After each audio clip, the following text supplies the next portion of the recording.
Okay, friends, chapter 29, the other children go home. We must go down and take a look at our little friends before we do anything else, said Mr. Wonka. He pressed a different button and the elevator dropped lower and soon...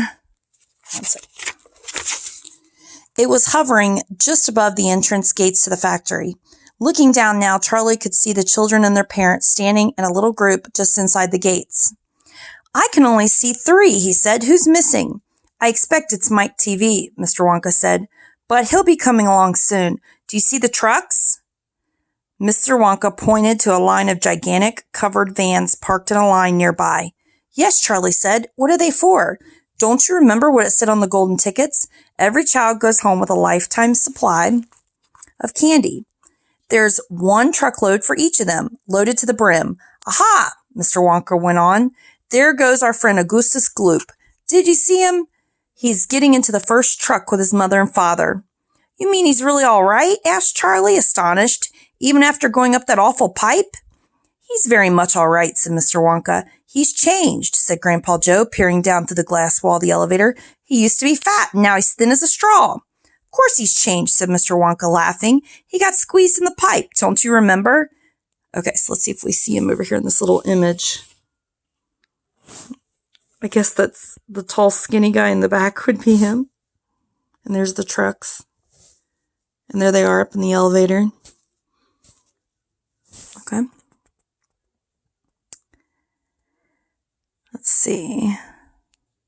And look, there goes Mrs. Violet Beauregard, the great gum chewer. It seems as though they've managed to dejuice her after all. I'm so glad. And how healthy she looks. Much better than before. But she's purple in the face, cried Grandpa Joe.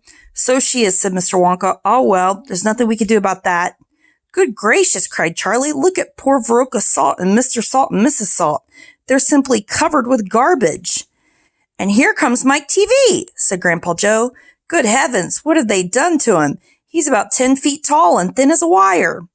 They've overstretched him on the gum stretching machine, said Mr. Wonka. How very careless. But how dreadful for him, cried Charlie. Nonsense, said Mr. Wonka. He's very lucky. Every basketball team in the country will be trying to get him now. But now, he added, it is time we left these 4 silly children. I have something very important to talk to you about, my dear Charlie. Mr. Wonka pressed another button and the elevator swung upwards into the sky. Okay, next chapter is the final chapter of the book, chapter 30, Charlie's Chocolate Factory. So here are the questions for chapter 29, just like we did last night. I wrote them down for you. Okay, let's see. Zoom out a little bit. Here we go. Chapter 29. Summarize what happened to, that's supposed to be the 4 other children. Number 2. Of the 4 children, and these next 2 questions will be good for this week because we're doing opinions. Of the 4 other children who were sent home, which one would you rather be and why? And number 3. Which of the 4 children would you least like to be and why? I love these questions. You can pause the video so that you can focus more on them.